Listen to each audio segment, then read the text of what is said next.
پیشاب بہت احتیاط سے کرتا ہوں لیکن ہر دفعہ محسوس ہوتا ہے کہ پیشاب کی کچھ نہ کچھ چھینٹیں لگ گئی ہیں.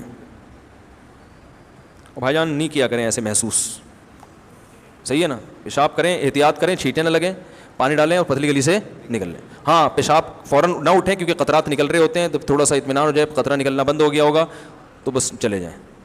یہ ایسی چیزیں اس میں اگر آپ پڑ گئے تو پھر قیامت آ جائے گی, آپ کو کبھی بھی سکون حاصل نہیں ہوگا اور ایسا پاگل ہو جائیں گے آپ.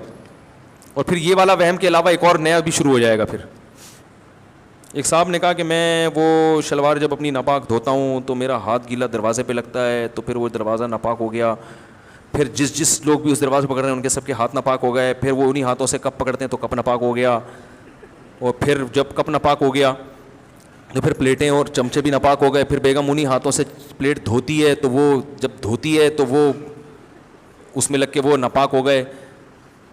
میں نے کہا بھائی جان اگر لوگوں کو پتہ چل گیا, میں بھی نفسیاتی ہو گیا کیونکہ ایسی باتیں سننے سے بھی آدمی پاگل ہوتا ہے, تو میں نے کہا ایسی باتیں سن کے مجھے عجیب سا کچھ ہو رہا ہے, اور اگر مجھے کچھ ہو گیا اور میں ڈاکٹر کے پاس چلا گیا اور لوگوں کو پتہ چل گیا مفتی صاحب نفسیاتی ڈاکٹر کے پاس گئے, میں نے کہا میرا بیان ہو جائے گا, میں بولیں گے تو خود بیچارہ کس کے پاس جا رہا ہے تو ہمیں کہاں سے. تو میں نے کہا میں اپنے آپ کو اس بیماری سے بچانا چاہتا ہوں, اور میں نے کہا میرے پاس اس کا علاج ہے 2 تھپڑ, جاؤ اللہ کے بندے اپنی شلوار دھو اور پتلی گلی سے نکلو, بس چھوڑو یہ کر کے دیکھ رہا ہے, بس تھوڑا احتیاط سے دھو لو, بس اتنی کافی ہے, زیادہ گہرائی میں نہیں جاؤ ان چیزوں میں. شریعت نے منع کی ہے.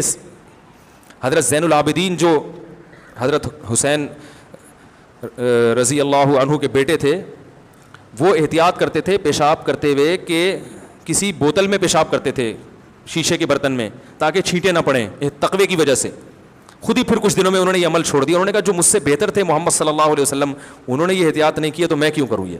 بس چھینٹوں سے احتیاط جتنی ہو سکے بچنے کی کوشش کریں. سخت جگہ پہ ایسا نہ کریں پیشاب بالکل جو ایک دم سے چھینٹیں ہیں, تو فقہاء نے لکھا ہے کہ تھوڑی بہت اگر بالفرض باریک سی چھینٹیں پڑ جائیں گی تو وہ کیا ہیں, معاف ہیں. وہ جو میں نے ابھی اتنی ڈیٹیل سے اس کے دلائل سے بات کی ہے.